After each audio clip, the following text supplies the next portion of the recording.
তোর যেহেতু সার্কেলের কয়েকটা বেসিক্স ব্যাপার এবং পাইথাগোরাস থিওরামটা অতটা স্পিডে অ্যান্সার আসছে না কোশ্চেনের, তাহলে সেই অনুযায়ী আমরা ফরওয়ার্ড করব তোকে নিয়ে। Okay, so first of all আমরা পাইথাগোরাস থিওরামটা আরেকবার রিভিশনের জন্য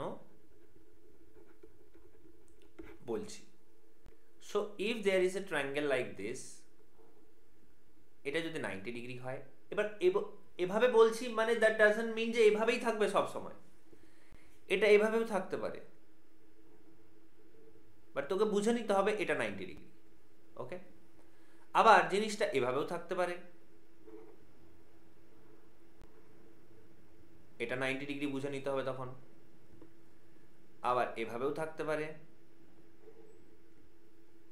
এটা 90 ডিগ্রি বুঝে নিতে হবে তখন।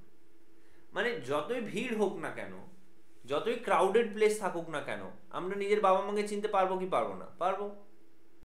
এভাবেই পাইথাগোরাস থিওরেমটা কোনখানে আমরা অ্যাপ্লাই করব সেটা হতে হবে কি right angle triangle. Right angle triangle, right angle মানে 90 ডিগ্রি, এটা 90 ডিগ্রি, এটা 90 ডিগ্রি, যেখানেই আমরা 90 ডিগ্রি দেখব, পারপেন্ডিকুলার দেখব। পারপেন্ডিকুলার মানে ধর এই পয়েন্টটা থেকে এখানে আমি একটা পারপেন্ডিকুলার ড্র করছি, এই যে পারপেন্ডিকুলার ড্র হয়ে গেল, এটা কি? এটা 90 ডিগ্রি ফর্ম হয়ে গেল। তাহলে কি বললাম? পারপেন্ডিকুলার যদি ড্র করি,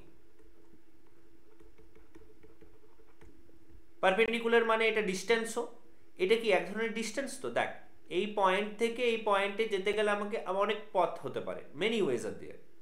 এইভাবে হতে পারে, এইভাবে হতে পারে, এইভাবেও হতে পারে। এটা কি কোনটা শর্টেস্ট, কোনটা স্পিডে কোনটা পৌঁছবো, এটা, রাইট? আর ওই যে স্পিডে পৌঁছে যেতে পারবো এটাকেই বলবো perpendicular distance. Perpendicular distance. So every time দেখ, পারপেন্ডিকুলার ডিস্টেন্স যদি ফর্ম হয়ে গেল 90 ডিগ্রি হলো, তাহলে আমরা যদি এটা অ্যাড করে দিই তাহলে আবার এগেন ওটা পাইথাগোরাস থিওরেমের আন্ডারে পড়ে গেল, ওটাকে আমরা বলবো রাইট অ্যাঙ্গেল ট্রায়াঙ্গেল।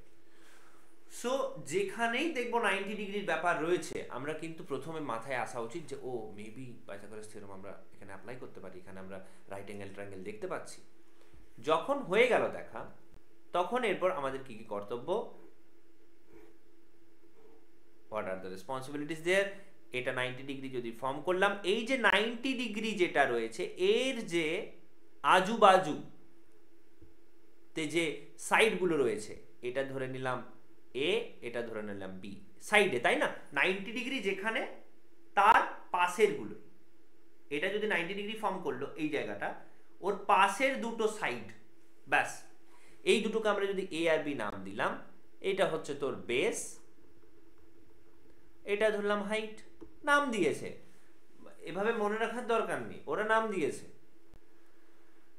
অথরিটি নাম দিয়েছে, তোকে জানতে হবে কোন দুটো, না চিনতে শিখতে হবে 90 ডিগ্রির এদিক ওদিকের ব্যাপারটা।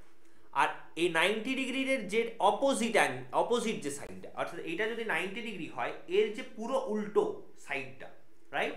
এটা যদি 90 ডিগ্রি হয়, এটা যদি 90 ডিগ্রি হয়,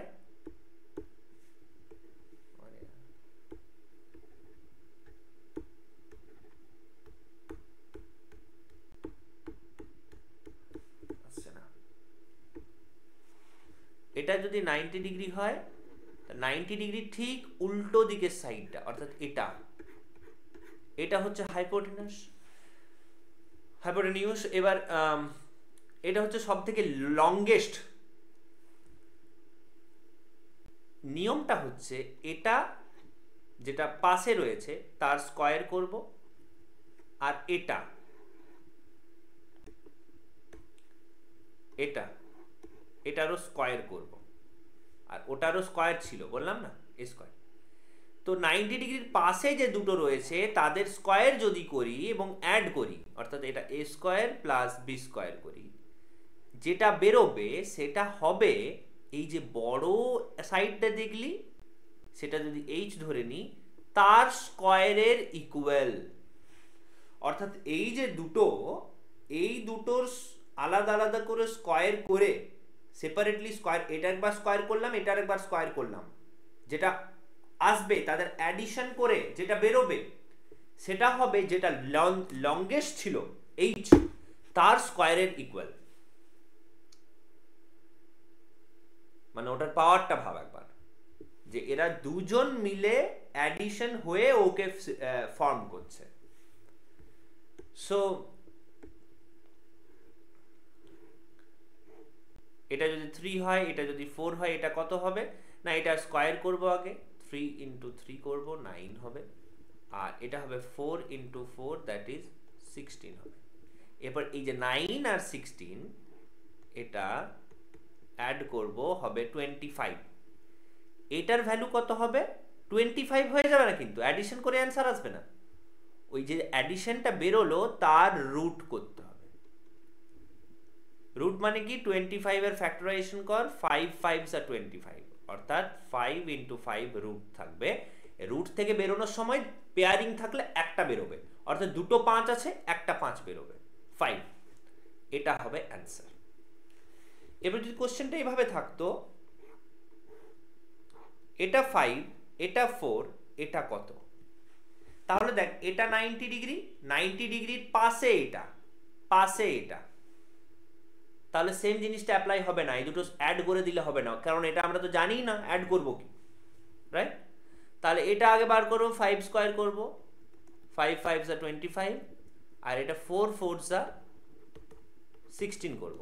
এরপর সাবট্রাক্ট করব, তখন যেমন অ্যাডিশন ছিল এখানে সাবট্রাক্ট করতে হবে, 25 মাইনাস 16, কারণ তখন অ্যাডিশন কেন ছিল, বিকজ 90 ডিগ্রির পাশের দুটো বলা ছিল বলে অ্যাডিশন ছিল, এখন হাইপোটেনিউসটা বলা আছে। 25 মাইনাস 16, দ্যাট ইজ 9।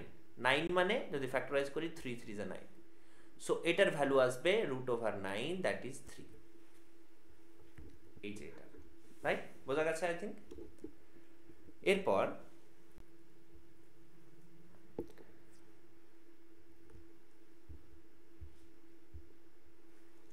কিছু এইগুলো বার কর একটা।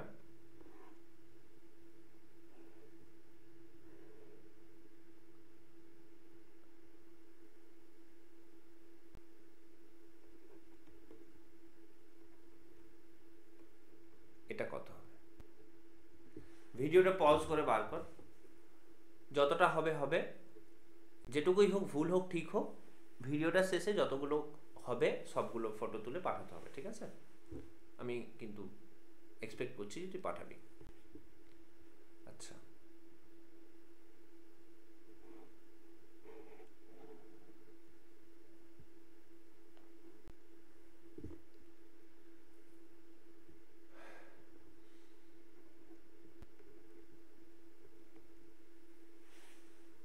এটাও বার কর,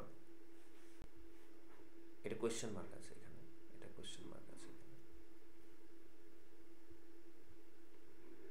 next question,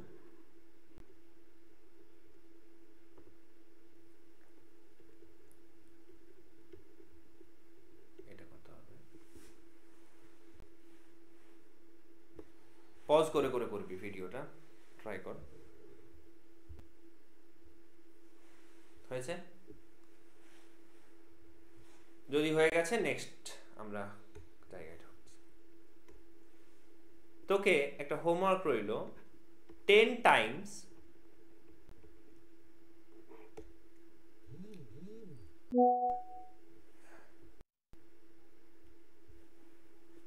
perimeter of a circle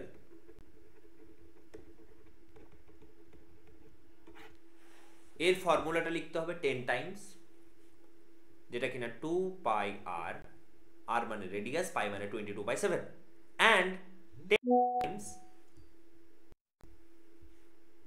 area of a circle লিখতে হবে, এটাও 10 টাইমস পাই আর স্কয়ার। ওকে, এবং এটা হয়ে গেল 10 টাইমস লেখা। দেন হোমওয়ার্কটা হচ্ছে, বা এখনই, মানে এখনই করবি, আর হোমওয়ার্ক বলাটা ভুল হচ্ছে, ক্লাস ওয়ার্ক এখনই করে পাঠাবি ভিডিও শেষে, পজ করে কর। হোমওয়ার্কটা এখানে হচ্ছে যে আর এর ভ্যালু 7 হলে পেরিমিটার কত হবে, এরিয়া কত হবে বার কর, you have to find out. আচ্ছা, আর এর ভ্যালু 14 হলে কত হবে পেরিমিটার, এরিয়া হবে বার কর। আর এর ভ্যালু 21 হলে পেরিমিটার কত হবে, এরিয়া কত হবে, ফাইন্ড আউট কর। ওকে, পজ করে করবি আই থিঙ্ক। আমরা নেক্সট যাচ্ছি। কিছু স্কোয়ার বার করতে বলবো। 12 স্কোয়ারের ভ্যালু কত হবে, 13 স্কোয়ারের ভ্যালু কত হবে, 14 স্কোয়ারের ভ্যালু কত হবে, 15 স্কোয়ারের ভ্যালু কত হবে, 16 স্কোয়ারের ভ্যালু কত হবে, 17, 18 স্কোয়ার, 19 স্কোয়ার, এইগুলোর ভ্যালুগুলো বার করে খাতায় লিখে আর দেন ফটো তুলে সেন্ড করতে হবে, সবগুলোরই তাই। ওকে, দিস ইজ ফর টুডে। তোকে কিন্তু সাবমিট করতে হবে আজকে। ওকে, সব কিছু যেটুকু হচ্ছে। টাটা।